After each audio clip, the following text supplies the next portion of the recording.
Hey, John D. Villarreal. We're getting ready here for another great show. This is a big show. We've got so much going on. There's a lot that happened. So we are really going to talk about it here soon.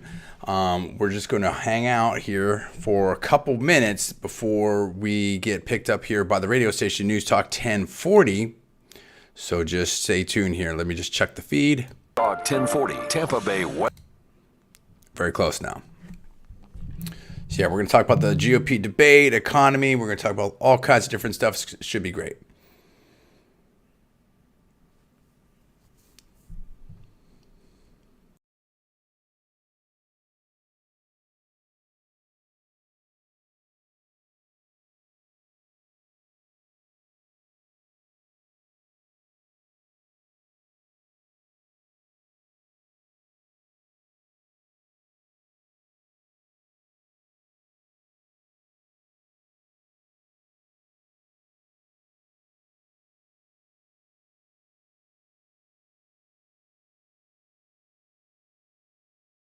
Award-winning. We're almost ready to go here. Stand by.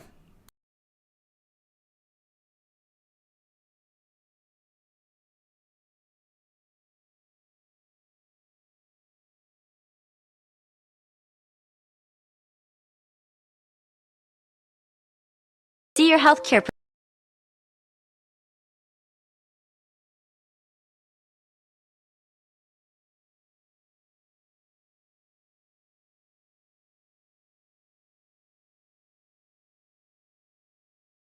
John Villarreal Show. Now, here's John. Hey everybody, what's going on? It's unbelievable. This is a big day, a big week, big month. I mean, last month here in 2023, unbelievable. Last month, my voice is sort of on the edge of maybe going out here, so we're trying to keep that together. We're going to be joined by Paul F. Villarreal. So much to do here. I had a show where we reacted to the GOP debate. And we need to talk about that. All of this is going to, in the end, sort of relate together. And I'll explain that, and we'll see how that unfolds. But basically, like, the GOP debate was a total disaster for Nikki Haley and Chris Christie, in my opinion. The media may be trying to spin it another way, but that's what's up. And we'll dive into that and break that down as to why. Some people criticize Vivek Ramaswamy. I think he did excellent and definitely has established himself as a major force. Doesn't mean he's going to win, but nobody on that stage was going to win, okay? So in my opinion. So, and listen, I said it before, and unfortunately it didn't. We had a debate reaction and everything, Paul and I, and it was great. And I'll just reiterate what I said there.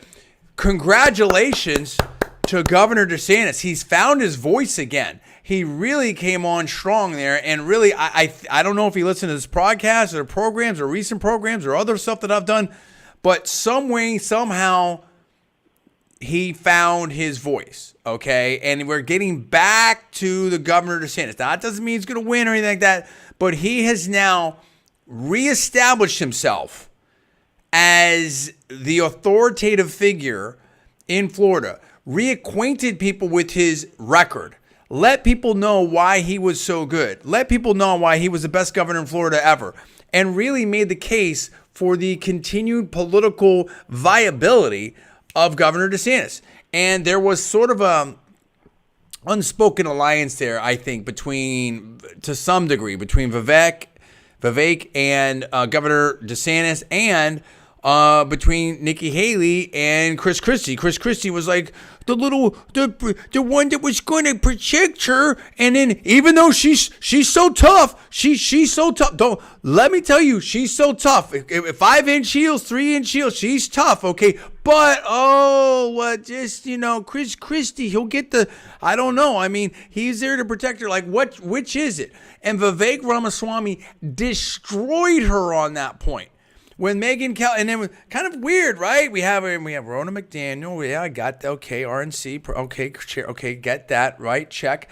And then we had the fourth debate. We have Megyn Kelly and Eliana, and then we had Elizabeth Vargas, and the whole thing, and that's great. And look, first of all, I will say that too.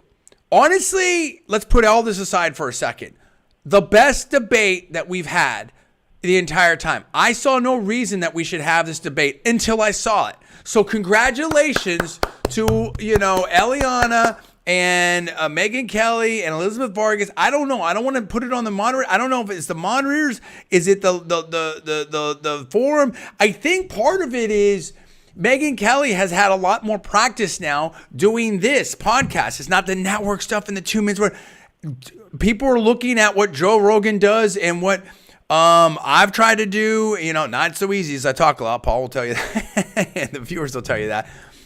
And Tucker Carlson of just letting, kind of the Charlie Rose model, just letting, and it's not, obviously it's been done way before that, just letting people, who does a good job of that too, a long time ago was who is the Actors Studio, that guy, oh my gosh, I'm blanking right now.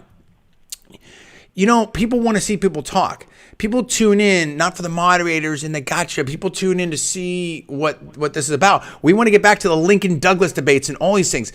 And so much to talk about here. I'm going to skim this very quickly because I really, really want, and we'll come back to it, but I really want to get to the Elon Musk Spaces thing because this was huge. Okay, I mean, with they had Alex Jones and Andrew Tate and Patrick Bet-David. It was like a who's who. It was unbelievable, and they went through so many different things. No matter what you think about any of these things, also, I mean, if you haven't, this is so highly recommended. It may be one of the best things to watch. Now, there's things I disagree with there and hyperbole, and here goes Alex again, and all that. Okay. Doesn't matter, okay, because so much was said by so many people there, and we're going to touch on that. I know Paul's got his points, I've got my points. We have the Ivy League presidents, MIT as well, so you've got the M7 type of situation. I mean, Harvard and UPenn, I mean, a lot to talk about there, okay, but let's get back to this for just 1 second. Vivek crushed Nikki Haley on the whole situation of, hey, you've been working this identity politics thing the whole time. Oh, no. And then just crushed her on that with her quotes, about, that Vivek had a women problem and this was a job for a woman or something. I'm not making any allegations. I don't know the exact quotes. I would refer you to what Vivek said and everything. But he basically went through three things. And they couldn't say anything. And you could just see the look on Eliana's face. And in my opinion, and Nikki Haley there also crushed her on the whole corruption thing. And listen, I mean, there was hard questions. I do say again with Megyn Kelly, there were some hard questions for all of the candidates. And I think that was appropriate. It's not so much that you have to be adversarial, but I think that you just have to be real. And I think that, now there was some other stuff there with some hot mic comments and some different things like that. I think there were some comments about, Governor DeSantis and just not being comfortable in front of people, stuff like that. I think there was also some questions about maybe having some plants in the audience. And there's a lot of things we're going to unpack there with Paul because he studies this very, very closely. So we're going to go over that. But I do want to say hi real quick right here to our friend from Aruba, Jackie. You're doing great. Hope you're doing great there in Aruba. I tell you, when it gets crazy like this, I'm like, why don't I just hop a plane and just go to Aruba and just chill out, just have some fun. It's great. I love it a lot. So we appreciate that. Appreciate you. Appreciate the people there from Setar and the whole 9 yards on that. So let's get back to this and let's talk about if you want to call in because I really want to hear from some people right now. Okay, it's holiday time. Hanukkah, Christmas, the whole 9 yards, everything. I want you to call in around the greater Tampa Bay area right here, Newstalk 1040 country, right?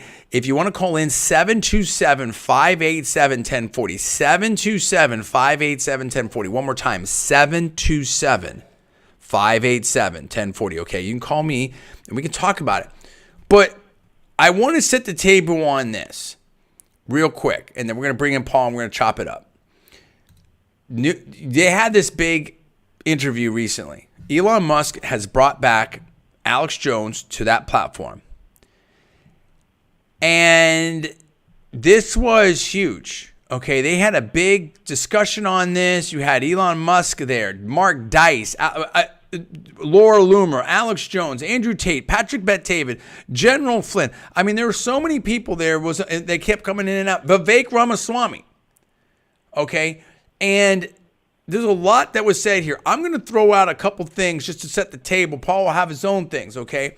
Elon Musk said that it's not a left. This is what I've been saying for a long time, not in exactly these ways, but in different ways. So much of what I've been saying. That's what I've been saying. If you've been listening to the John D. Villarreal show, if you look at my videos, and you can go back years and years and years, that I've been saying this for a long time, and finally other people are catching on, which is great.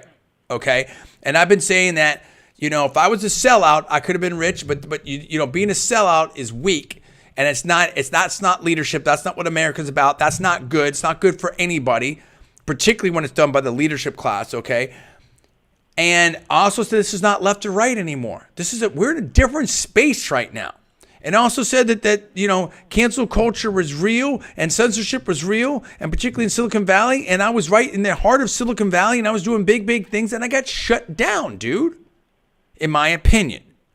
And we talked about that. I'm not going to make the show about me. It doesn't matter. We're just touching on it to say that I've been here for years, over a decade, okay, in dealing with all of this stuff, fighting the fight, metaphorically speaking, right, politically, obviously, rhetorically, trying to support freedom, to support families, to support liberty. What do I always say? I'm for everybody. Freedom, liberty, equality, opportunity for everybody.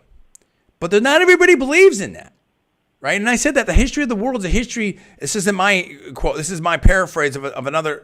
The history of the world is the history of one person or a small amount of people trying to control everybody else, whether that's a king, a queen, a party, an oligarchy, a monarchy, whatever that it is. Okay. And so what's going on in America and freedom and all, this is a relatively new thing, and it's a fragile thing. And whether it's Reagan or Ben Franklin or Washington, what do you have? A constitutional republic if you can keep it, or something like that. You're one generation away from, losing freedom, all this type of stuff, right? And socialism and communism and totalitarianism only needs to win one election, because there will not be any more free elections after that. All of these things. Now, here's what Elon Musk said. And I'm going to go, I've got some stuff from, and these are not exact quotes. This is my opinion, my paraphrase. I would refer you to the podcast, the Spaces thing there, for you to break it down for yourself. But this is what I believe I heard, in my opinion. One, Elon Musk, all right? It's not left, right. You're either pro-growth, pro-humanity, or anti-humanity.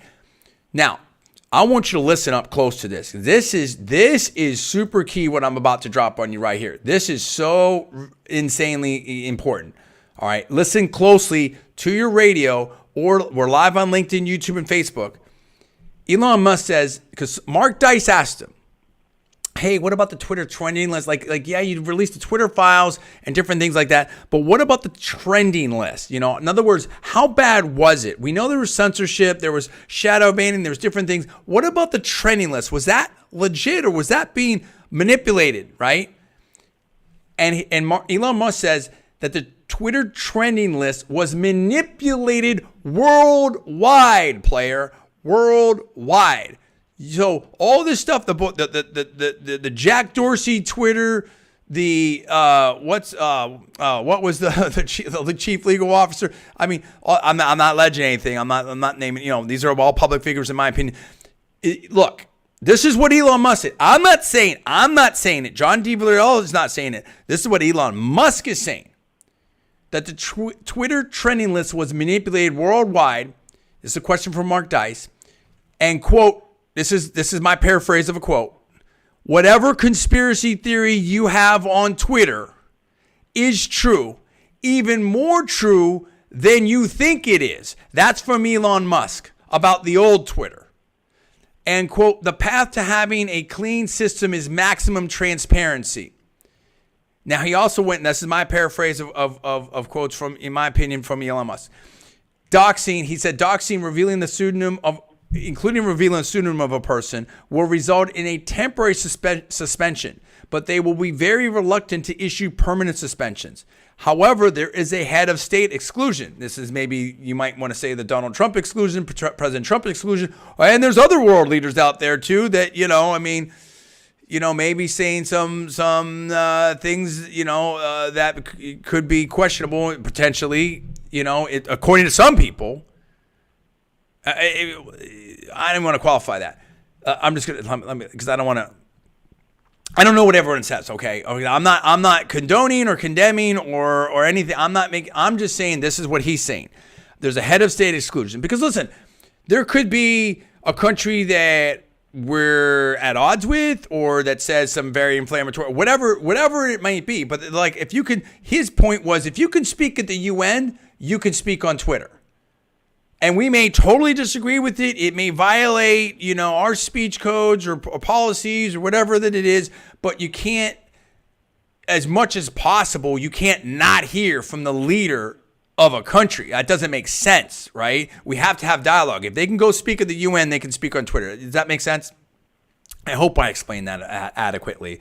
So, again, I don't want to sit here and name regimes and anything like that. But there's some regimes out there that, maybe we completely disagree with, but they're going to show up at the UN and they have a discussion. We're going to have a discussion on Twitter. That's what I think he's saying. Now, Elon Musk also said that we need to be an interplanetary species. Now, this is very interesting. A couple of these things here. This is the scientist, right? This is the inventor, Elon Musk, that the Earth can take at least 10 times the current population. And you have to ask yourself, I love hearing this kind of dialogue. And you had a lot of people falling in. I mean, is Elon Musk like the next, is the modern day Adams or Jefferson or Hamilton? However, he was asked by Alex Jones, kind of said he does not want to be president. He wants X to max free speech and only be limited by the Constitution, what is legal. And a lot of other people were like making fun of Nikki Haley for her doxing idea on the internet. This is what they were saying, not what I'm saying, in my opinion, my paraphrase. And this inhibits free speech and can cost people their jobs. It's anti-whistleblower. Okay, and there's a discussion there. I think there's a back and forth between Alex Jones, someone else was, I think, coming in on that, and maybe, I can't remember if there's general. I think Alex Jones had some comments on that, and as did Elon Musk. Now, Vivek Ramaswamy says that he had a really good point here. He's very, very smart. People that try to fence with him, like, mentally, that's not so good. He said that deplatforming people like Alex Jones, that's my paraphrase there. It's not just deplatforming because they were talking. This is the whole thing was bringing back Alex Jones, and then they were talking about is a priori banning of speech and against the Constitution. We need more speech, not less speech. Now, Andrew Tate had a lot to say, and Paul will talk about some of that maybe. But one of the things that he said was that money means nothing. Because someone said, like, yeah, they took your, money. You were a billionaire. They took it. He's like, money means nothing. It's just a piece of paper saying you own something. But the government can stamp another piece of paper and take it all away from you. All you have is your soul and integrity. Wow, so weird. Who's been saying things like that? And I'm not saying Andrew Tate, looks into my stuff, probably doesn't, right? Let's just stipulate that. But I'm saying that some way along the way, people were coming to the same conclusions, right? And starting to see what's out there. That people can read the tea leaves. That, I'm way ahead of the game. And that's why, if you listen to this show, John D. Villarreal show, you're way ahead of the game too. But people are starting to see the pieces fall into place. Whereas I've been like, Paul, we're 10 years ahead on this, at least. Okay. And we need more speech, not less speech. Okay. He also says, Andrew Tate, what did I say? Sellouts have no freedom and really own nothing. A lot of people were talking about this. Elon was in on this, whatever. Even if they have money now. And so you got to think about it. I'm not going to name names, but you got to think about it. Think about people in the Vivek had strong comments for Nikki Haley. Think about people in the news. Think about stuff like that. Maybe they've got money, but there's some question marks out there. I mean, what? Listen, I don't want to go down and name any, but you could just pick up the paper or look, or not even, now, go online and see some different things out there. There may be someone flying high, but how they get there. What kind of question marks do they have? And I don't want to be like that, but I'm just saying of the heavy newsworthy stuff and et cetera. And then General Flynn said he wanted to set up a debate between Tucker, Alex Jones, Elon, and Vivek in the World Economic Forum, WEF. Okay, now, and Elon had a lot to say about the WEF. I didn't get through all that, Paul. Paul, let's bring you in here right now. I went through a lot of stuff very fast because this is going to be a very, very dense show from start to finish. You have to be here for all 2 hours at least. What's your take on the Elon Musk thing? And then we'll just jump in wherever you want to jump in. The GOP debate, Elon Musk spaces. What do you want to say? Well, the first thing I want to say is that if anybody wants to hear the space, go to Elon Musk, his Twitter feed, like the Elon Musk page, and he has it pinned to the top of his page. It already has 10 million impressions. So he wants people to see it, and a lot of people are looking at it. That's what I'm talking. This is so big. It's so big. Go ahead. It's huge. It's massive. I thought it was extremely interesting. It was great to hear Alex Jones just because he hasn't had a mainstream voice in years. So I really enjoyed that.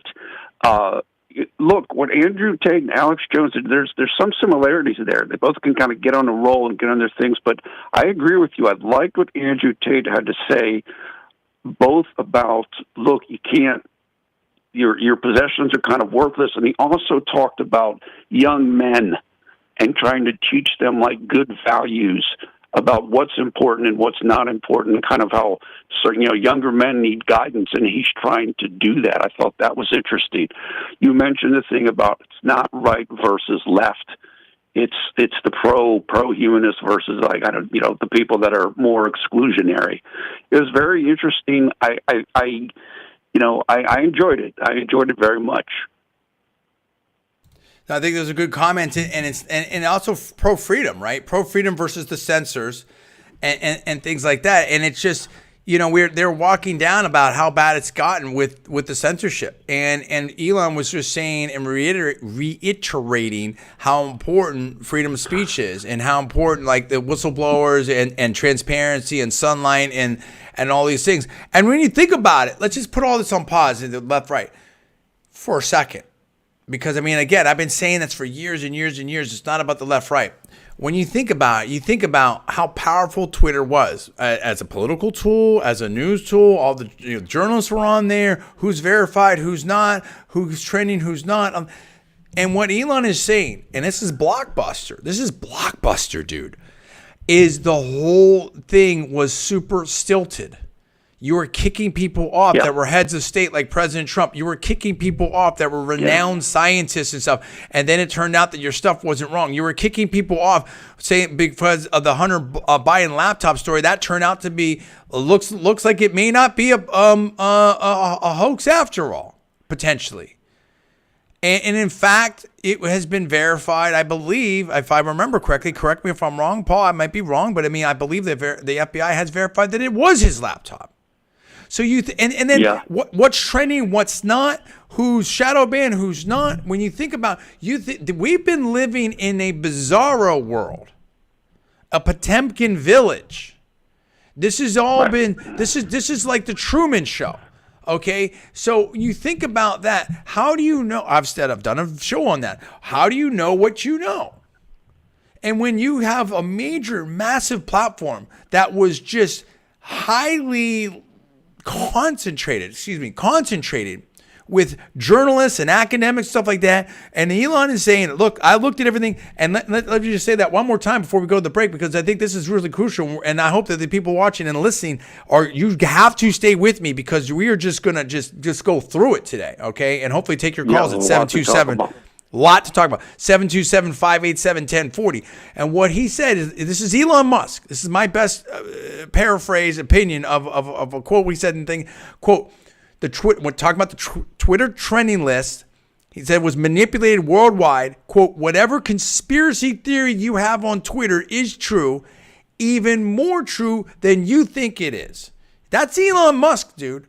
That's the greatest inventor of our time, in my opinion. That's the richest person in the world, or one of the richest person in the world. The owner of X, the buyer of Twitter, the developer, the founder of Tesla, the founder of SpaceX. This is like, if you can't believe that, what do you believe? So if you know that, then now what? What about other social media platforms? What about the news? There's things they're talking about, zombie companies out there, meaning that companies that they took a bunch of money during the they took a bunch of debt on, and they can't really grow. All they can do, I don't want to get into a long financial discussion. I can't do it right now, but basically they could barely service the debt at lower interest rates. Now the interest rates are going up. They're surviving, not growing. There's a lot of stuff going on out there in the media, and one of the reasons being, as some people postulate, is because people can't trust them anymore. They're losing viewers. They're losing all this. It's a whole new world. A lot to talk about. Stay tuned to the John D. Villarreal Show here on Newstalk 1040 AM because we have so much to talk about in 6 minutes. We're just getting started right here on Newstalk 1040 live on YouTube, LinkedIn, and Facebook. Be right back in 6 minutes.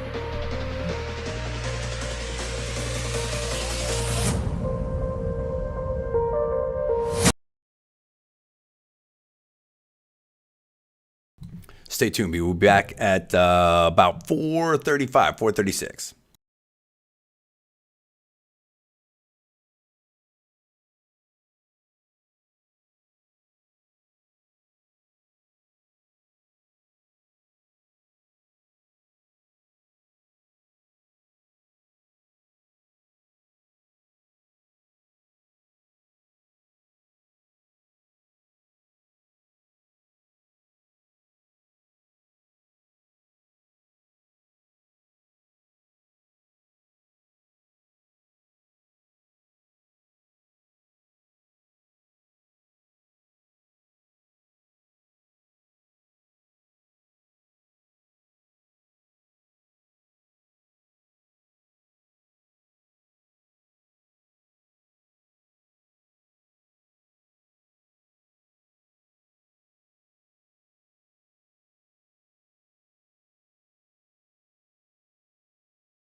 However, this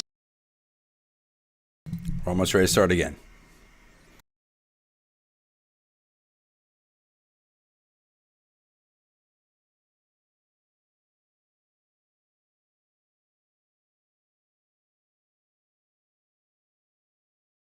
with the protein.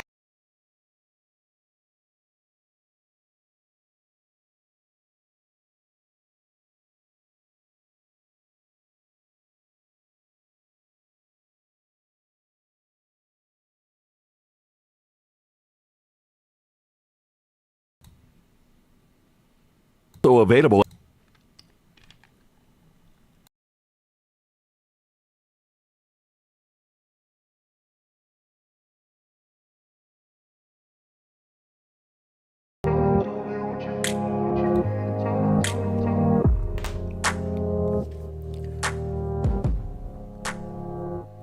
Okay, what's going on? We're back. What's going on? John D. Villarreal here at the John D. Villarreal Radio Show on Newstalk 1040 a.m. Greater Tampa Bay area and live on LinkedIn, YouTube, and Facebook. Unbelievable. We're having so much fun. We're talking about so many things. It's holiday season time. There's a lot happening. There's a lot to be hopeful for. There's a lot to be concerned for. And there's a lot of news. A lot of news. And we've been talking about this huge Spaces event. You have Alex Jones back on Spaces, back on X now, back on formerly Twitter. And they had a big Spaces event with Elon Musk, Vivek Ramaswamy, Alex Jones, General Flynn, Mark Dice, Laura Loomer, just so many people, Patrick Bet-David, Andrew Tate. And we were breaking it down. I had a lot of comments. I know, Paul, you probably have a lot of comments. I mean, give me your reaction. I mean, I said, I called you. I'm like, look, you have to listen to this. This is a new thing. It's hot. You've got to listen to this. What was your reaction to this, Paul, as you were listening? Well, there's two things I definitely want to hit on that we haven't talked about yet. Number one is when Elon talked about kind of the revolving door between journalism and media outlets and public relation firms. I thought that was really fascinating. The other thing I want to talk about, and we'll come back to this in a second, is when Elon talked about how civilizations rise, but they also fall. And so I want to talk about both of those. Now, going over the media and public relation firms thing, basically what he said, and I'm not saying this is what he said, this is a paraphrase of what Elon Musk said. He basically said, look, journalists don't make a lot of money. What happens is they develop contacts when they're in the journalism industry. Then they go and work for public relation firms, and they go back and contact those people that they knew from the journalism industry, and then they make a bunch of money working those contacts and distributing the PR that they want to put out. That was really fascinating, I thought. Again, the civilizations rising and falling. Thinking about like Rome, the rise of Rome and then the fall of Rome, and the Nero fiddling and all this type of thing. What Elon was saying is, look, I'm concerned we might be regressing right now as a society, and I hadn't really thought about that. About we're in decline here, but he said that. He's like, yeah, sometimes I get late stage vibes, late stage empire vibes. And so I thought that was really fascinating, that he was thinking about that. Well, it's absolutely what's great hearing from Elon and great hearing from all these different perspectives and celebrities, if you will, in various aspects, is they have different points of view. You know what I mean? They have different things. And that's kind of like Elon. I mean, he's been more vocal and stuff, but he's an inventor. He's a founder. He's a technologist. That's what he is. I mean, the dude came out of Stanford and stuff, and, he's in there working on some of the world's greatest problems. Very different perspective than, say, someone like an Alex Jones or a former General Michael Flynn. I mean, or Patrick Bet-David that built this insurance agency empire and then flipped over into, the new media type of stuff. So, very different perspectives. Andrew Tate was a kickboxer who then became, a business person, influencer. So it's great to hear all these different perspectives on this. And one of the things that you said about I think he said that PR is really propaganda, and yes, that it reminded me of Congress people and lobbyists, or people in acquisitions in the federal government, and then lobbying in the companies, and again the revolving door, FDA and pharmaceutical companies. I mean, again, I'm not alleging anything. I'm just saying that there's a monetization, if you will, of relationships and too many things of our leadership roles, if you will. How am I trying to say this? Of our institutions, a monetization of our institutions, allegedly, potentially, right? And to what extent does it become follow the money and leaving the people in the representative democracy or representative republic out of this? It's a real question, right? And we've seen this from in campaigns with family members getting paid up, and I mean, again, that's what do you think the Hunter Biden thing is all about? And there's also, I think there was Maxine Waters and her family. I mean, we see different things. There's a lot of, we see it in Hollywood, the Nepo babies and stuff like. I mean, it's all over the place. And listen, no one's saying that you shouldn't have a shot because you're someone's relative, something like that. I mean, nobody's saying that. But it's different than using family to skirt or evade or bend, the ethical parameters or whatever. People understand what I'm talking about out there. The bottom line becomes this. To what extent is money influencing our institutions? I'm a capitalist through and through, absolutely. But I'm also someone that believes in representative democracy, representative republic. And all these people that are a threat to the democracy, well, they don't talk about this because this is another means of control. And this is a reason. This is a way that where the super elite globally have outsized influence on policy. And they talked about, and Elon went into the WEF thing. I kind of missed some of that part. I don't know if you heard that part or not, Paul. But this creates a lot of situations, a lot of question marks. And when someone like Elon comes out and says, whatever conspiracy theories you had about Twitter are basically true, and even more so, what does that do to people's confidence about the system in general? This is supposed to be a user-generated platform and a town square, if you will, where everyone had an equal ability to be heard. Only they didn't. They didn't. And is it closer to Pravda than the town square? And again, I'm not trying to make it a left-right thing. Some people might be upset when I say this, and Paul, we've talked about this, and we suffer because of this, in my opinion. But it's like, dude, things were bad. Things were always bad, and the left likes celebrities. But man, things got so bad, hyper drive style under the Obama administration. And there was a focus on celebrity. There was a focus on social media. President Obama at some point, I believe, was the most followed person in the world on Twitter. I mean, now X. It was how authentic and organic was that? There's a lot of questions, dude. There's a lot of questions.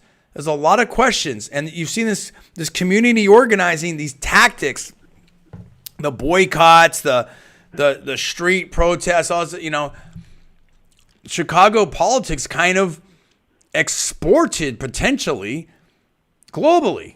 We had the Arab Spring, we had the Color Revolution in Ukraine. We've had all kinds of. We've had protests, on the streets of Israel. I mean, maybe these aren't related. Maybe they're. I don't know. I'm not alleging anything. I'm just saying that things have gotten very weird the last 10 years. Okay, very weird.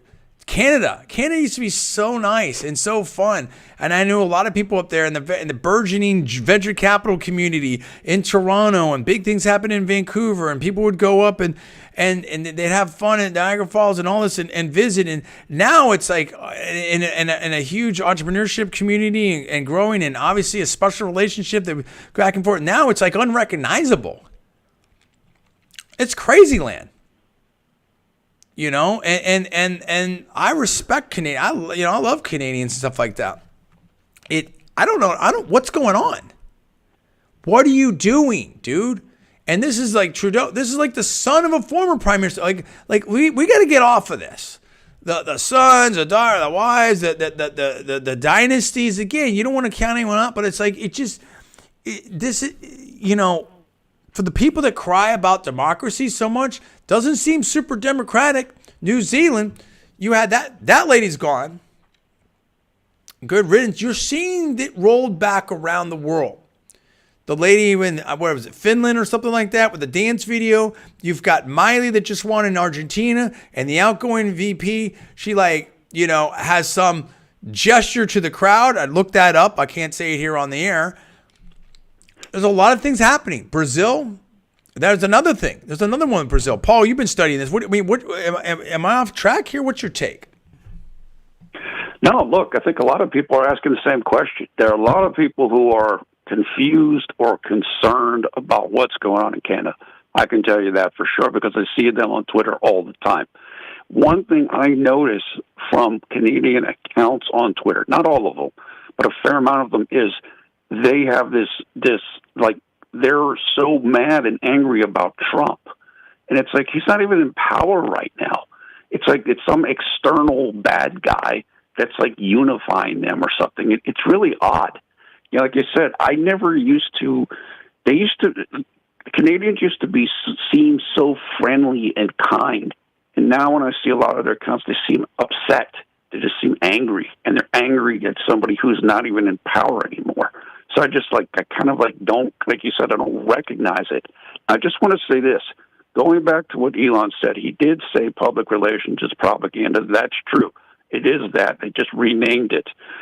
But when I thought about that, and I thought about that revolving door, not only did I think about, what are we getting, or we're getting news, whatever, but it also goes to the thing about selling out. Because if you want to sell out, that's the opportunity to sell out. And there's various revolving doors. And, like you said, you could have chosen that. I could have chosen that.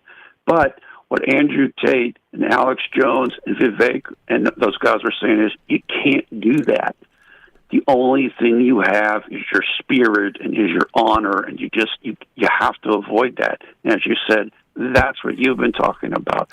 And various people are coming to the same conclusion. And I think that the more strain there is in society, the more stress, the more you realize what's important and what is not important. And I think that's why people are kind of like coming to this common understanding.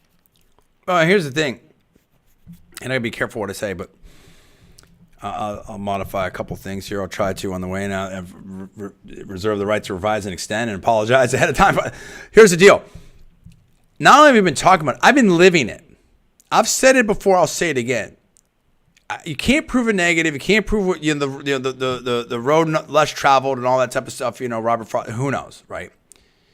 But I have, and Paul, you were there around and close. I mean, I have a lot of reasons to believe I would have been in a much better place, if not retired and rich and famous, had I been a sellout. I had a lot of opportunities to sell out. A lot of opportunities to just shut my mouth.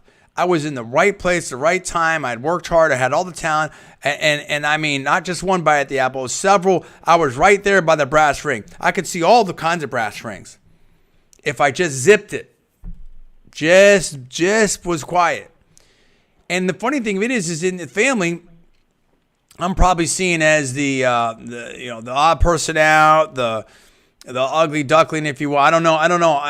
There's whatever metaphor, analogy, what you want to use. And I know there's people that look down on me in my own family, and that's fine. It's no big deal. I mean, everyone can have an opinion. I still love them all and everything like that. But it's like nobody in my family, and I have very accomplished family and stuff like that. But Paul, I mean, and maybe this is my ego run amok, and I'll own it. And that if so, I'm not saying I'm proud of it, but maybe listen, you can't judge yourself all the time, right? I mean, sometimes you're the best judge. Most times, you're the best and the worst judge of yourself, right? But I don't think there's anyone in my family, immediate or extended, that has done anything close to what I've done in terms of accomplishments, athletic, academic, political. When you add it all up, I'll probably live 5 to 10 lifetimes in half a lifetime. I mean, Paul, you're my brother. I don't want to put you on the spot, but would you agree or disagree with that statement? Yeah, I think that's fair to say. I think that's pretty accurate. Okay. And I'm just trying to shortchange because I want to move on to the points. And yet I am looked down on in my own family. It's insane. I made this list one time of the amount of the number of billionaires I either met or was one, step away from because I knew their brother or was going to marry, whatever. Not that, that's a different, but and it gets even crazier if we're talking like 100 million up. Then that list is way longer, but in my opinion. And I'm telling you, if you're not a billionaire, or you're not hanging out with in Davos, or I don't know that anyone. I mean, again, you don't want to say that because but you'd be hard pressed to get someone else to be able to put together that kind of list player. It's a list. It's in double digits. It's crazy. Even today, there's not that many billionaires around. And I've been so close. I've exchanged emails with Tucker Carlson. I mean, the great Jack Swanson says I'm a natural. I mean, I can go on and on and on and on and on. Kayleigh McEnany met President Trump. I mean, interviewed Rick Santorum, interviewed Colonel Allen West repeatedly, on and on and on and on. And yet, today, because to help my family out, I'm selling cars in Sarasota, Florida, and hopefully we'll have something interesting to announce on that soon. Hopefully we got a partnership coming up with Newstalk 1040 and stuff like that. And that's fine. I'm one of the best, in the country, in my opinion, and known by manufacturers, stuff like that. But this is just, but here's the deal. I've been up, I've been down, I've been up, I've been down. I've reinvented myself. I've had more lives than a cat and stuff like that in terms of, career wise and stuff like that. I've walked out of so many jobs for different reasons. Car business is crazy in my opinion. That's a whole different thing. Didn't have another job. I've never left a job and had another job lined up. Well, that's not exactly right. That may be, okay, that's not quite, that's almost right. Let me revise and extend that. Very, very, very, very rarely have I left a job and had another job lined up. But I believe in myself. And again, it's not about me, but it is about how you live your life and what I'm about. Why you should listen to me and why you tune into the John D. Villarreal radio show and live on LinkedIn, YouTube, Facebook. Because the one thing I've had coming from basically nothing, and all respect to my parents. My dad was great, but both my parents are great. Mom, dad, rest in peace. Mom's still alive. Appreciate them all. They weren't perfect, but we love them, and they did tremendous. And we were lucky, and we're blessed, and we still are, and blessed to be here in America and the whole 9 yards. But I wasn't born with a silver spoon in my mouth. We've lived very, very poor in our lives. It's not there's people way worse, and thank gosh we were in America and everything like that. So I've seen high, I've seen low. But I've never lived like a punk. I've always had a championship mind and a championship heart. And I'm going to do what I'm compelled to do. And I don't want to make this into a gender thing or anything like that. But you want to talk about living and in your boots, that's me. And staring it in the face. And being able to put it all in, push it all in, and say, this is what I believe in. Just like Patrick Henry did, just like John Adams did, just like Ben Franklin, just like George Washington, just like Patton, etc., etc., etc. I'm not saying I could do what those men did, but I'm saying I do what John D. Villarreal can do, and that's a lot. And I've stepped up for you, and I've stepped up for this country. And now, finally, this is the people are, it's great being a super genius. Not always, player, because I'm 10 years ahead, 15 years ahead, 2 years ahead, 3 months ahead, whatever like that. And sometimes when you're out there, then guess what you get? You get the arrows in the back. Being the pioneer, being on the tip of the spear, being a tier 1 operator in the political sphere, in the social media, stuff like that. I've risked it all. We've been canceled. Paul's been canceled. I've been canceled. Guess what? I had a lot more to lose. But what Andrew Tate is saying and what I'm saying and what Tucker Carlson is saying and Roseanne Barr has said and all kinds of other people, and I'm going to get to Barry Weiss, I'm going to get to the presidents, we're going to get to of the Ivy League, stuff like that, is it's all an illusion. The Matrix. This is what Andrew Tate talks about. You think you have money. You think you have positions. You think you have all these things. You have nothing except for your own soul and integrity and stuff like that. And whether you are religious or not, or you believe in God, however that ends up, you start with nothing, you end with nothing. If you have to come to account at the pearly gates or wherever else, as we're into the holiday season here, what can you say that you did and what did you accomplish? Were you true to your word? Were you true to your commitments? People these days, they get divorced so easy. They have a relationship. They do this. They go back on their word. It's garbage. They're being propagandized. I mean, I've got people in my family that they're all genius. I've said this before, and I don't want to be a punk. They're mind controlled, dude. By the mainstream media. It's sad. I'm not saying I know everything, but who wants to live a life like that? That's what you have to understand, and that's what you have to accept. And what Andrew Tate said was, you may not want to be in the fight. The fight's coming to you. Politically, rhetorically, right? Information, stuff like that. Do you want to be comfortable and a punk? Do you want to be comfortable and deluded? Do you want to be comfortable and led? Or do you want to know the truth? Do you just want to see? Do you just want to be yourself? And as Andrew Tate said in this Spaces podcast, the lies take tremendous effort. What's that old saying? If you tell the truth, you don't have to worry about what you said because it's true. So the question right now today is, how many people are willing to push it in, all in? And these are tough economic times. I get it. You have to take care of your family. I get it. That's your number one priority. I get it. But if we don't have the fundamentals, what Elon's saying and other people are saying, nothing matters. If the people that want to be totalitarian take control, they will take all your stuff. Just look at what happened in Africa. Look at what happened in Venezuela. Look at what happened in Cuba. Look at what has happened here. Look at what has happened in other places with the lockdown. Taking people's restaurants and bars and licenses and you can't work and you're doxxed and everything like that. Which is one of the reasons why Nikki Haley, I think she's done politically, with those answers and non-answers and lots of debate. We'll talk about that in the next hour. So this is a time of reckoning. This is a time, I don't want to be hyperbolic, but you have these great men, people that got together and have this conversation, and it is impactful. Forget about John D. Villarreal. I'm nobody. But you've got the richest man in the world and a bunch of other people that are saying what I'm saying. And I say this, welcome to the party. It's water's fine in here. Come on in. Paul, final comments for the break. Yeah. One of the things you said about the family being propagandized, and of course, I agree with you.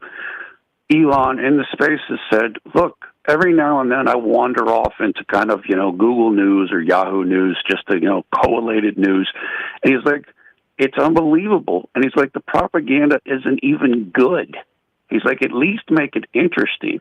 But if all you read and see is that, then that's what you believe. And that's why it's done. And it's you can be smart, but if all you read is stuff that's not true, then that's what you think. It's crazy. That is what you think. So listen, we're going to wind this hour down here. Get ready for the 5 o'clock hour because we're just going to keep it revving and stuff like that. We have to talk about the GOP race. We got to talk about where we're at in this race. We're going to talk about holiday stuff, the economy, a lot going on in the economy. I also want to talk about the Ivy League presidents and MIT. A lot happened there. Barry Weiss, formerly of the New York Times, had some interesting comments on LinkedIn. We're going to talk about that. The editor and CEO of the Free Press, and I definitely appreciate what she's doing out there. So much to talk about here. Hey, it's the holiday season here on Newstalk 1040 in the greater Tampa Bay area. Listen to John D. Villarreal radio show live on LinkedIn, YouTube, and Facebook. We'll be back around 5:06. Be ready. Stay tuned. John D. Villarreal radio show here on Newstalk 1040. See ya.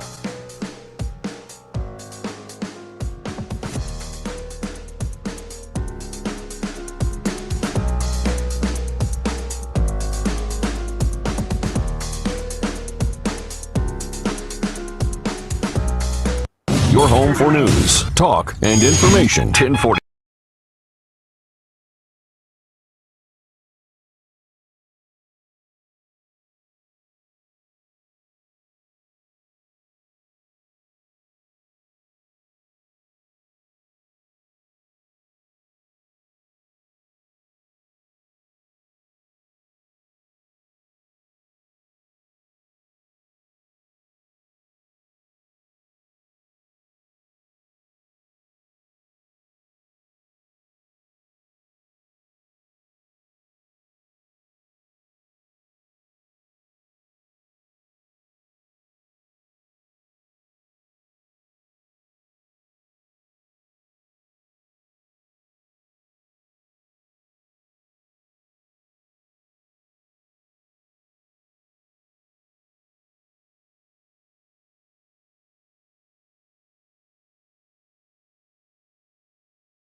Hey, what's up, everyone?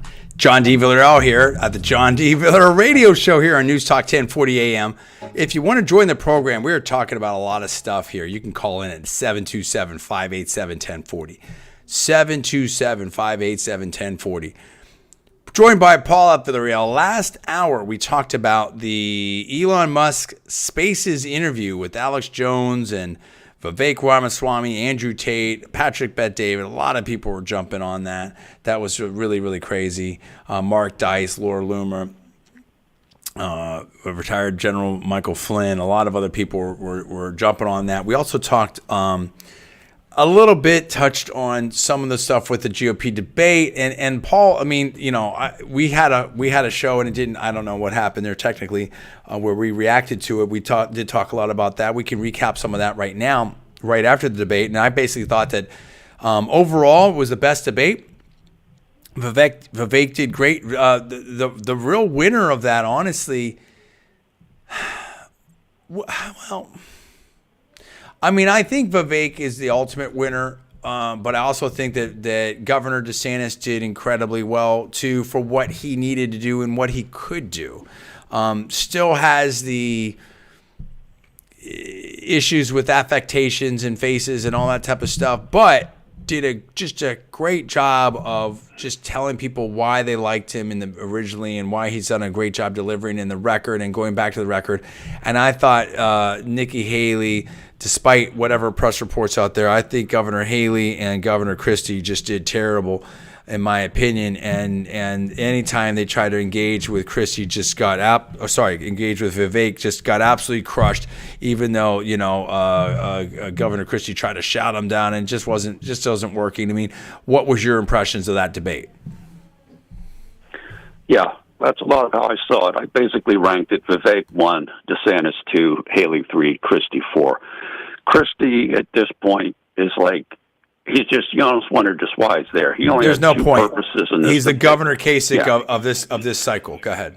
Exactly. He only had two purposes at this debate, in my opinion. Number one was to attack Trump, and number two was to defend Haley, which you already brought up. That seemed to be his only purposes in this debate at all. When he tried to jump on Vivek, Vivek just was not having that at all, and he just pushed it right back on him. So, yeah, I mean, that was really good. So he was the worst just because there's just nothing there, and he's not going anywhere. You said about Haley, look, there's nothing wrong with Governor Haley. She's accomplished. She's done things, but we've talked about this before. She's an old school politician. She's somebody running a campaign from the year 2000. And same with Christie, exactly. It's just not the thing right now. It's just not that it's not there right now. DeSantis was shining because he was talking about what he's doing right now in Florida about important issues now, what matters now, where, Haley's sitting there talking about, Vivek's calling her out about identity politics, whereas DeSantis is talking about, here's how we're fighting identity politics in Florida. That's what people want to hear. That's what they want to hear. They don't want to hear that you're a girl or whatever like this, so nobody can criticize you. That's not where things are at right now. Vivek he's just really, really good. And he knows he's good, but that's okay. It works. He's just dazzling. He's just a showman. He's just, he's at the top of the food chain. And I think part of the reason why DeSantis did well in this debate, as you alluded to earlier, is he was teaming up with Vivek. He actually had somebody good to work off of. And so, those two were kind of tag teaming against Haley a little bit. Hey, you're taking money from Wall Street. Hey, what about this? Hey, what about that? And, DeSantis isn't the natural orator that Vivek is, but he's smart. He's a smart guy. And so they were just kind of working off of each other. And I thought it was very effective. And I totally agree with you. It was the best overall debate of all of them. It was the best debate for DeSantis by far, no question about it. And yes, he won in the sense that he needed this more than the other people did, and he got it. So, yeah, I thought he did great. Haley it just, like I said, it's just not the right time for her message. That message is outdated, and it's just that's just not there. And look, Vivek's just funny. I mean, he put the whiteboard up, Nikki equals corrupt. I mean, he's just doing hilarious stuff, and it was fun. Well, and his line, of and that was kind of drowned out by the boos from maybe the donor class in the audience or whatever. And again, there was some hot mic where I think someone was asking the moderators or there was a discussion about whether there were effectively audience plants, and then there was said that there were no surprise if there were. And I'm not alleging anything. I'm going off of what I believe was reported statements, in my opinion. Okay, so the point is that a couple things. There were times, and I'll go right back to that statement here in a second. I just want to make this point, a couple points to buttress off of, to develop what you said a little bit more. And that is this: there are times when DeSantis had to think immediately on its feet. And I can't remember what he said, but basically like, "Hey, my record," or it was something. Yeah.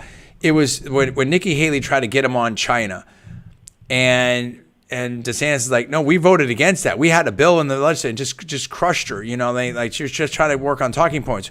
Whereas Vivek, put her and Governor Haley and Governor Christie on defensive, and they couldn't name like all the foreign policy experience and all this and that, and the chat GPT lines from before. Incredible. It was incredible. And it's like 3 provinces that you want to send our troops to. Ukraine's so important, and you're such the ambassador, and you're such the expert, and they couldn't. And they said nothing. They just looked foolish. Didn't even try.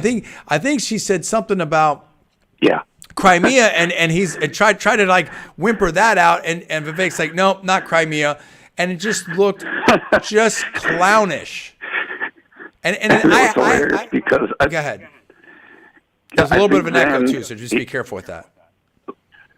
Sorry, he then I think said it basically to Christie. Christie couldn't answer it either, but he indirectly said it, and then so Vivek said to DeSantis, he doesn't know either, and DeSantis just started laughing. So that was another one to team up. Right.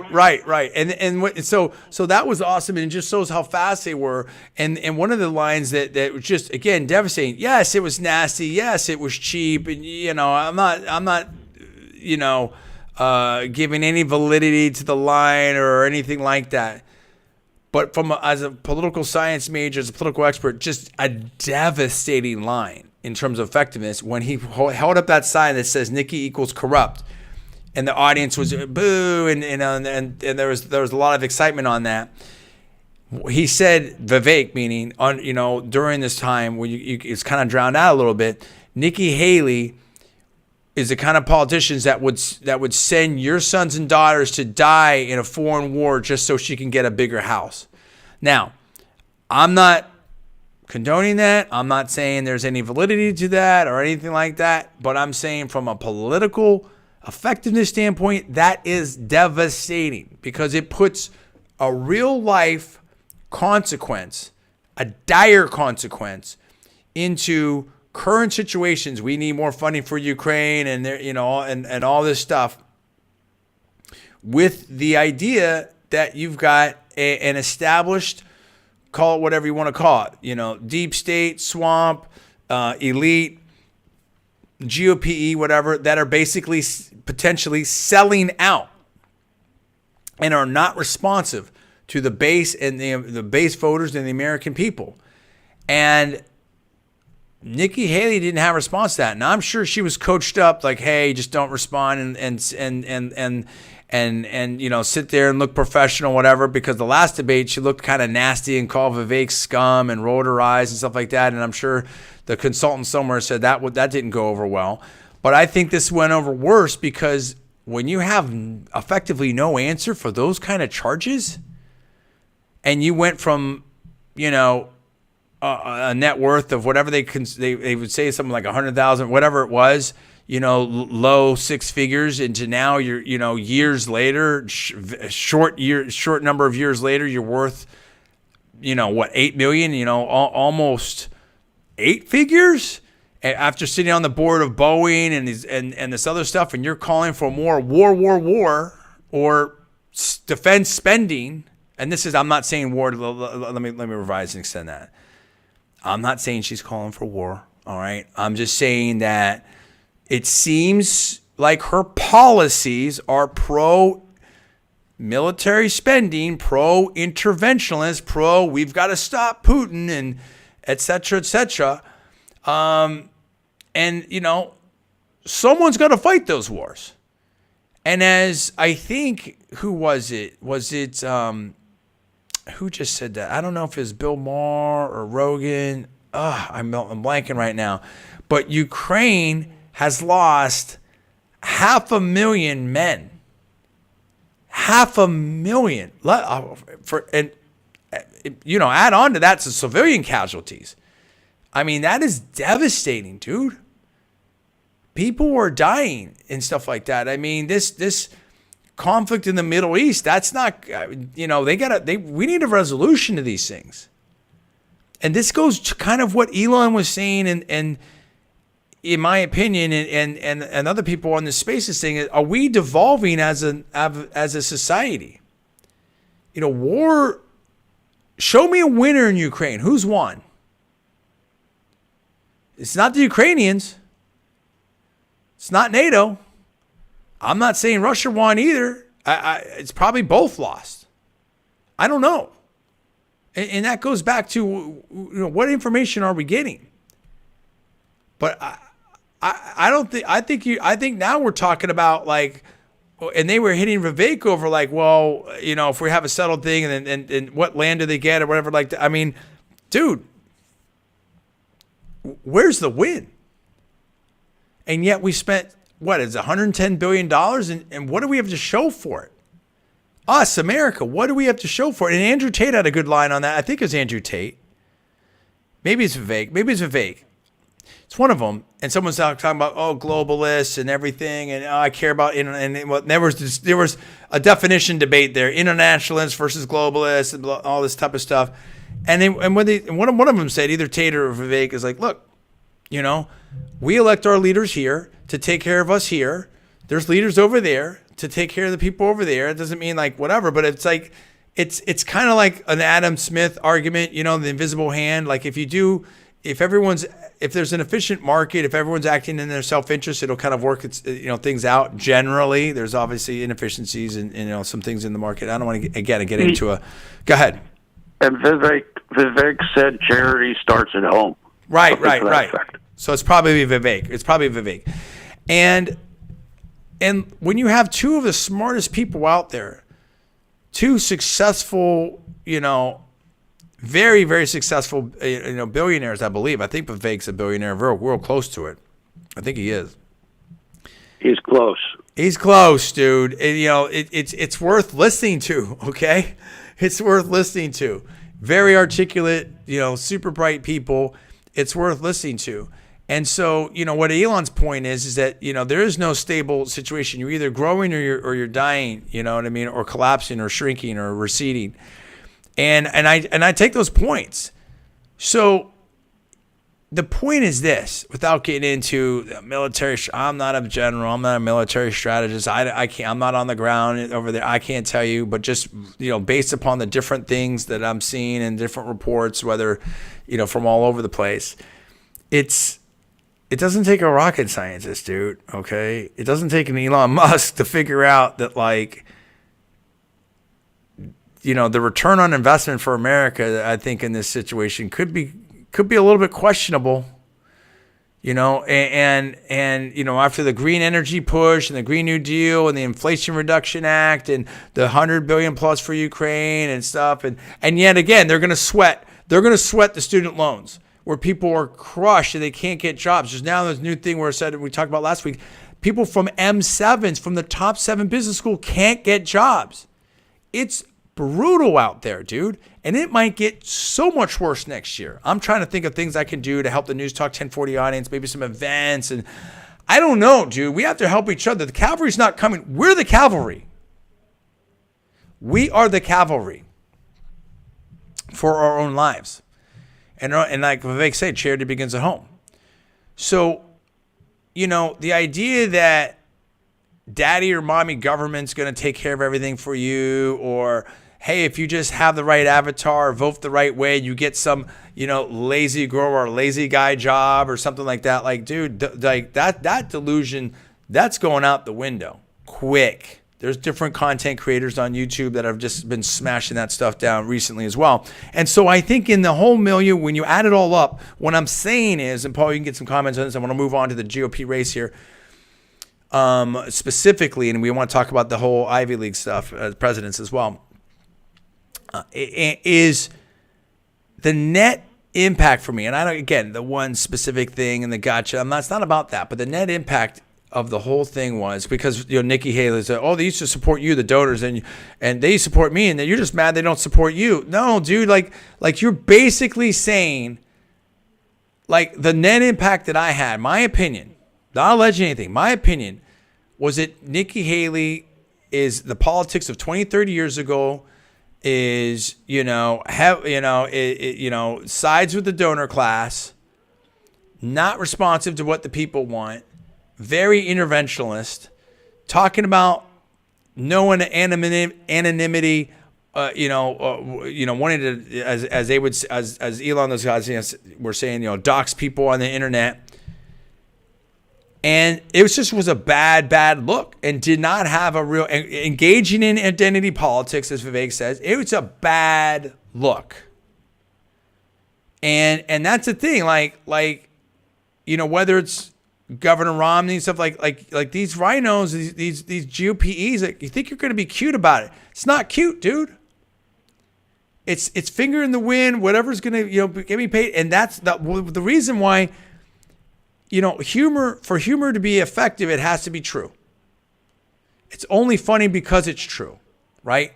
And so Vivek's shot, even though it was drowned out, muffled, this and that, whatever, maybe a cheap shot, not saying it's true in any way, shape, or form, but I think it had impact because the net effect is that Nikki Haley came off as a super insider looking out for herself, who's made a lot of money recently from these corporations and defense contracts, stuff like that. I have nothing specifically against Nikki Haley or anything like that. She also showed a pretty mean streak, I think, in the last debate. Maybe that's just a human reaction. I don't have a problem with that. I'm not someone that, I want a plastic politician. I'd rather know what's on someone's mind. But then again, then she comes in this debate, and Vivek's really filleting her, and she has no reaction. So that seems really weird to me.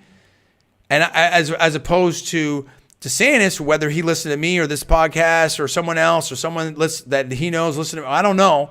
But somehow or another, he kind of found Jesus or found, I don't want to put it that way. I'll just leave that there. Because I don't want to put my name right against that. But, someone got into his ear and said, "Hey, listen, you got nothing left to lose. You just got to be yourself, bro, and stick and get back to basics and principles and of what made you what you are." And I think that was really effective. So I'm coming out of this debate saying Vivek won. DeSantis did well as well, and there's just Nikki ended any surge that she had right there. She's done. She was never going to win anyway, but she's really not going to win now, and had jeopardized her future, honestly, politically. Governor Christie, just stop, get out now. That's my take. Any final wrap ups on that, Paul? Yeah, I just say that. Look, I agree with you, and one of the saddest things about the Ukraine situation is that it's very possible that they're going to come to some type of an agreement or territorial agreement that might be really similar to what they could have done before everything started. And so you could have saved possibly all of those lives for almost the same outcome. And that's what people, it does come down, there is the human element that Vivek pointed out. And it's real. I mean, it's real. You can say and talk about the figures and the numbers and how many fighters, but someone's got to fight the war. And unfortunately, people are dying. People are dying, and it's really crazy. And that's the thing. That's what I'm saying. Like, these are super serious consequences, dude. This isn't a video game. This is not like, I don't know what you want to say. I mean, it's just like, and that kind of goes to some of the things that Elon, those guys were saying in the spaces thing. And I'll refer people to that. I'm not going to repeat some of the stuff here, but basically it's like, it goes back to Elon's thing. You're either pro humanity or you're not, there's some people that may think that like there's too many people. I don't know, dude. There's some strange stuff going on. But look, let's set up this next half hour, the last segment. And let's so I would say definitely worth seeing both those things. If you haven't seen the fourth debate, check that out, at least parts of it or clips of it or whatever like that. And absolutely, I mean, that's fine. That's not like mandatory, but absolutely check out. I think it's worth checking out the Spaces interview that's on Elon's Twitter X account, and it's just a who's who, of some big names right now. And I think that's definitely worth seeing, in my opinion. So I think that's very, very good. But let's talk about. Go ahead. Sorry, we should probably tell people that CNN and ABC have scheduled more debates. The RNC has backed out of doing more debates, but CNN is going to do a debate before Iowa, and they're going to do a debate before New Hampshire, and ABC is going to do a debate before New Hampshire. So those things are coming up just while we're on the subject of debates. Yeah, I mean, we'll see. To be determined. I could be wrong, but I mean, at this point in juncture, like, why? If Trump's not going to be there, why? Yeah, because pretty soon you're going to be hearing from Trump. Pretty soon we're going to have votes, and all this silliness is going to be over because it's going to be all Trump. You know what I mean? You have 35. You have just over a month, and you've got two major you've got a number of major holidays right in here. And it's like, the time that people are going to have to focus on it, I don't know. I don't see it. Okay, so in the last segment, we're going to talk about the economy. That's getting pretty serious. There's people thinking that it's going to get really, really bad very, very soon here. And also Tucker Carlson is launching his network, and that's pretty interesting. There's also a item here of the unusual whale saying that the typical American household must spend over $11,000 each year just to maintain the same standard of living from 2021. I mean, that is just massive. The average household makes like what? I mean, there's different reports out there, 50 to 70. I mean, that is a huge percentage. It's crazy. But we also have to talk about what's up with the Penn, Harvard, and MIT presidents with their testimony on Capitol Hill. And I think that we're going to look forward to 2024 as well. What's going on there? What are the predictions? I mean, a lot of people are saying 2024 could be a crazy year. I think that was talked about by Elon and the others. Like who knows what's going to happen there? So there's a lot to talk about. We're going to get ready for that last segment. It's coming up here on Newstalk 1040 AM. And this is the John D. Villarreal radio show on Newstalk 1040 AM. And this is it. I mean, if you want to call in, you don't forget to call in. We'll take that call. 727-587-1040. 727-587-1040. So that's what we're going to look at this last segment. This last half hour is what happened there.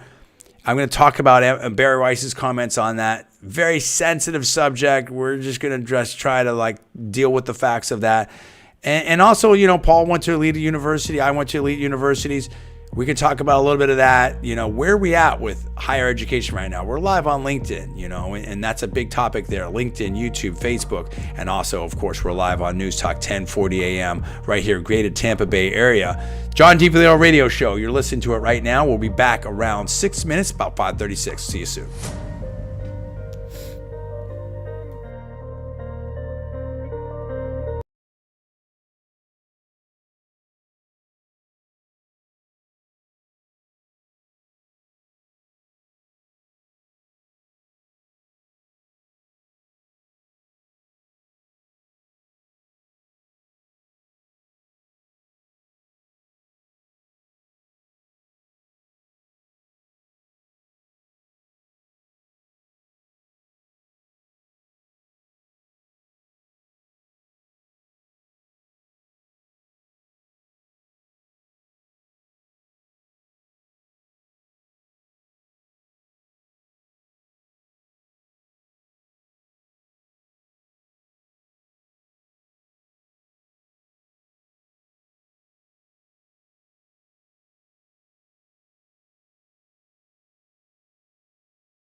dealer in the U.S. for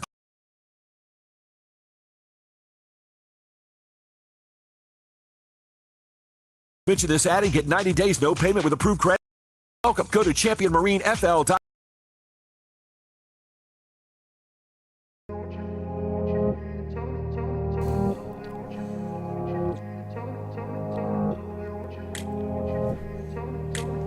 Okay, what's going on, everybody? It's me, John D. Villarreal. Last segment right here, the John D. Villarreal radio show here on Newstalk 1040 AM, live on LinkedIn, YouTube, and Facebook. We're talking about a lot of stuff. Elon Musk has now reinstated Alex Jones. They had a big Spaces event there. A lot of people were there. Andrew Tate, Patrick Bet-David, retired General Michael Flynn, Vivek Ramaswamy, and more. Mark Dice, etc. We're in on that. I think Benny Johnson also showed up. It's a lot of people. We're also talking about the GOP debate, and we think that Vivek won. Governor DeSantis did amazing. He really did.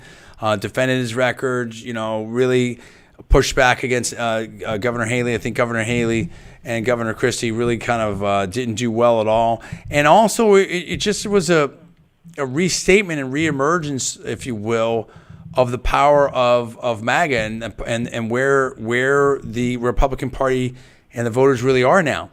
And honestly, Paul, we've seen that kind of reflected in Speaker Johnson versus the now retiring former Speaker McCarthy. That was also news last week. And I think that this just passing the baton, like the politics has changed. Now the Koch brothers and others are coming back and supporting Governor Haley. I just don't think that's going to work at all. I think it's just going to be pretty much ineffective. And I don't know that she's going to win any primaries whatsoever. I mean, like you mentioned to me, and it's a good point before, that people forget that Senator Cruz won 8 states. I don't think anybody's going to win any states against President Trump in the primary. What do you think? I think that if Governor Haley doesn't win South Carolina, which is her home state, then she's probably not going to win any state.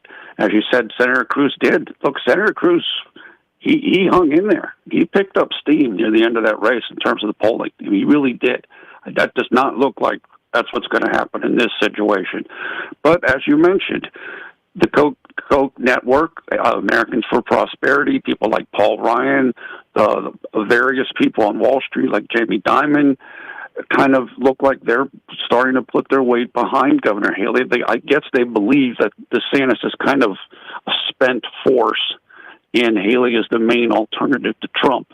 One of the things that we've seen in the Murdoch media, and I saw it personally, and this is my take, is we were hearing that supposedly Governor Haley won the debate, which I thought was just not factual in the least.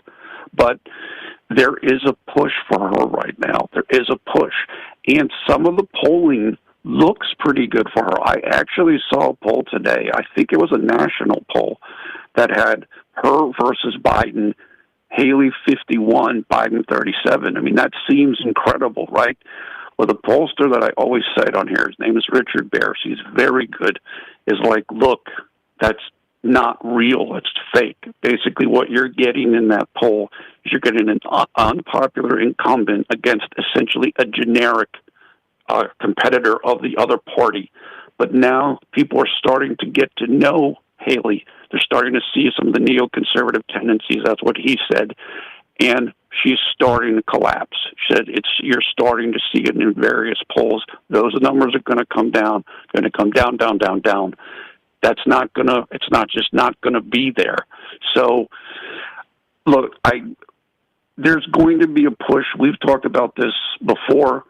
The donors always believe that they can push the button. Their money can move the dial, and they're going to try to do that until they just realize they can't do it. So I think we're going to see that at least until the South Carolina primary, which is at the end of February. So we're talking like maybe 2.5 months. And if she doesn't do well by then I think that's pretty much going to be it. Okay, so there you go. I mean, I think there's a lot to talk about there. And when we talk about the polls, let's talk about the polls because there's some new polls here. A new poll out of Iowa. This is the NBC Des Moines Register poll. Iowa GOP, you've got this real clear politics, but this is an NBC Des Moines Register poll. Trump at 51, DeSantis at 19, Haley 16, Ramaswamy at 5, and Christie at 4. That is just game over, dude. I mean, it's like DeSantis like put everything into Iowa or a lot into it. And that's the thing. By the time we get to South Carolina, that Trump's leading there anyway, you could easily have Trump with already 2+ wins. I mean, it's just, and we're like you said, we're just a month away. Like, how do you evaporate a 32-point lead in like 30 days with major holidays coming up? I just don't get it. And the debates are effectively over. I guess there's going to be these little town halls or who knows what, But I mean, go ahead, Paul. The CNN debate is scheduled for, which right now looks like it will only be DeSantis and Haley, I believe, given the qualification metrics. Maybe they'll do a town hall instead. That is supposed to take place on the 10th, which is 5 days before the thing. That's not going to make up 30 points. All you're going to get out of that is hopefully you have a moment. Some moment maybe spikes you a couple of points. It's just not a realistic thing. For Trump to be over 50% is remarkable, especially in a multi-person field. And I believe in this same poll, he's over 50% with evangelicals, which is a subgroup that DeSantis really, really targeted with Bob Vanderplaats and other people. I don't know what else DeSantis can do. He's got the governor's endorsement. He got Vanderplaat's endorsement as a key figure in the state. I don't know. I don't know what's going to happen. It just, right now Trump looks good, but Trump is not going to let up. He's going to be in Iowa in a couple days, maybe on Wednesday. So he's going to keep going. He's going to run through the tape here, which is exactly what he should do, because their campaign's goal is to crush in this state. They just want to run up the score in this one. Hopefully that will just kind of, give them massive momentum going into New Hampshire. Also, I want to say this. This is a very interesting point, and I did not realize this until today. Nevada, which is the third contest after New Hampshire and before South Carolina, Nevada has both a primary and a caucus. And, of course, traditionally they have a caucus. But they switched to a primary. Well, the Republican Party of Nevada doesn't want to do the primary, so they are not going to allocate delegates based on the primary. Well, Governor Haley is not signed up for the caucus. She is only signed up for the primary, which means she can't even win delegates there. Now, I'm not saying that's a decisive thing, but it's like, how serious are you if you're not even signed up for that? Somebody pointed that out today, so I don't know how that happened. I mean, that's just, it seems like a pretty glaring error. Pretty crazy.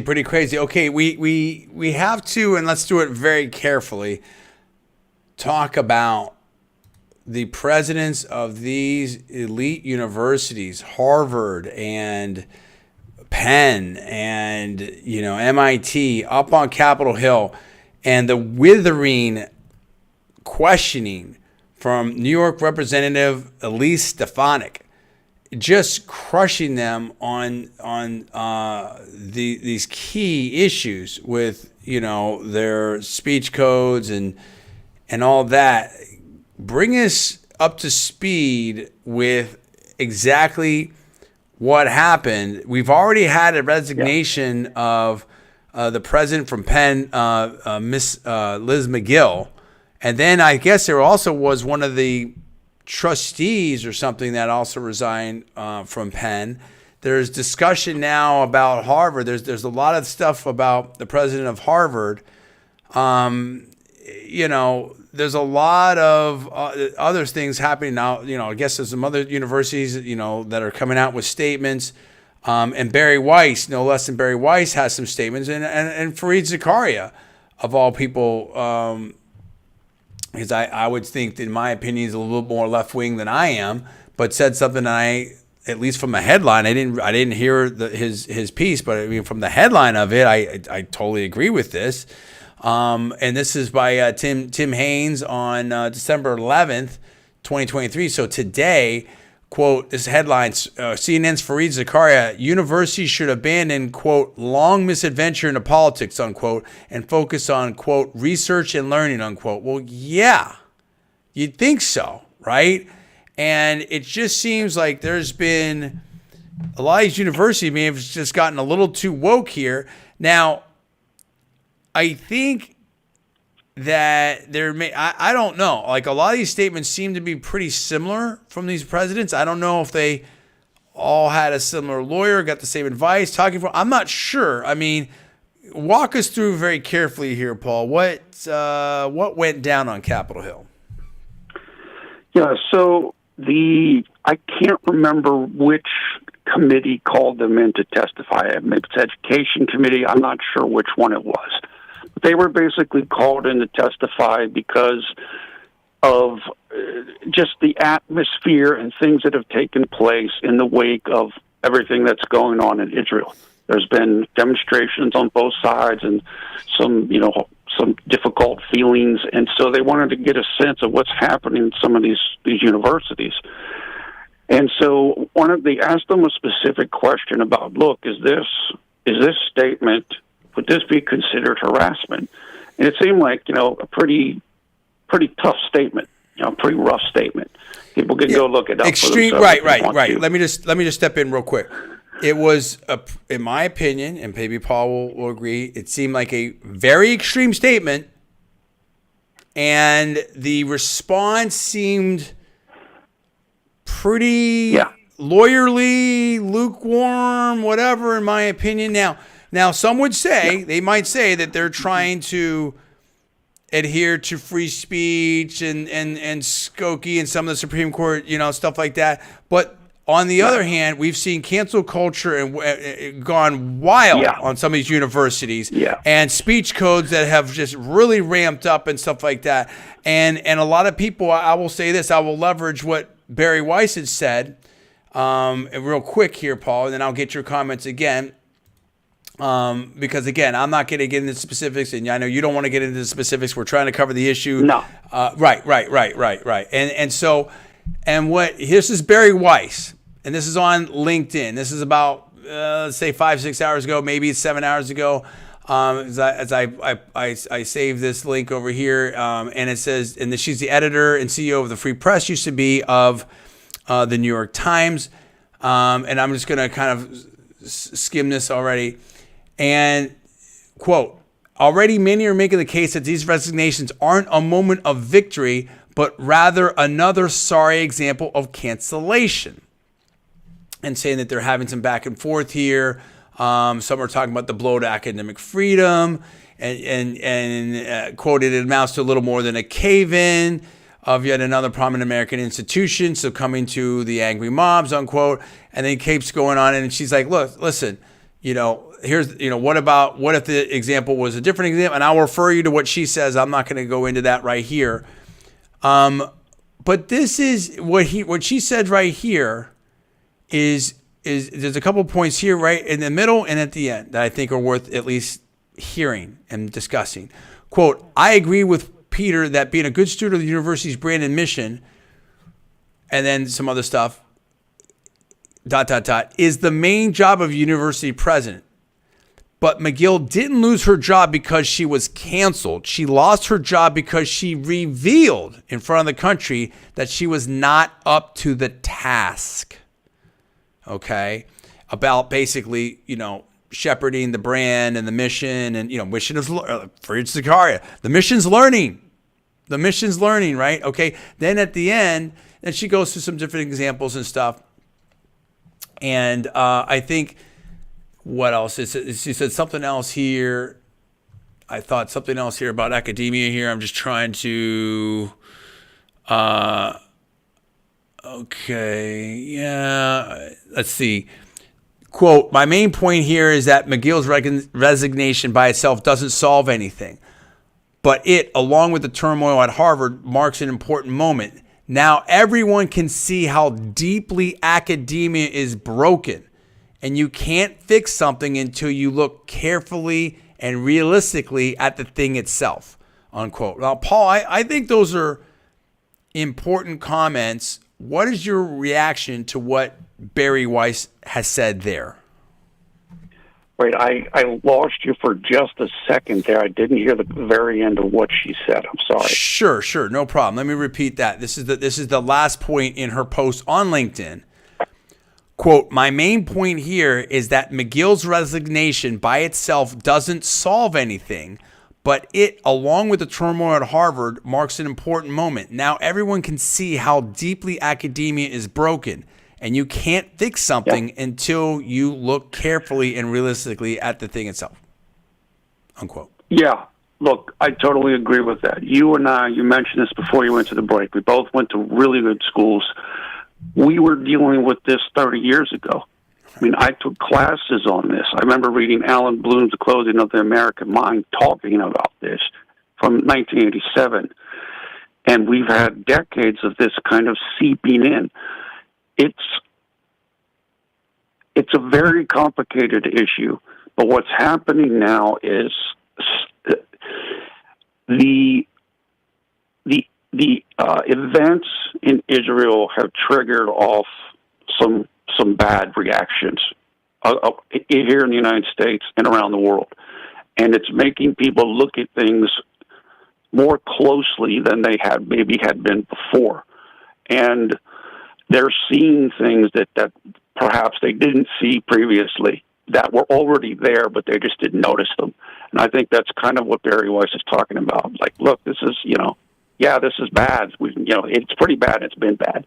And so I think that's what she's saying. And let me say a couple of things here, just to maybe correct or revise and extend something you said, and you can comment on it. I mean, the statement that was posed by Representative Stefanik is not complicated. It is extreme and it is vile and should absolutely be condemned.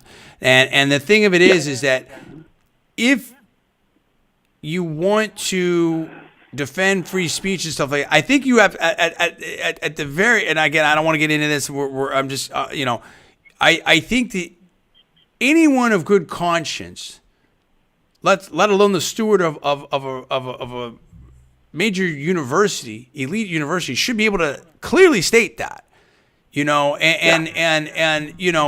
it's like was said in the past, right? About, the Skokie trial, the different things like we totally abhor this kind of speech, but we defend their right to say it.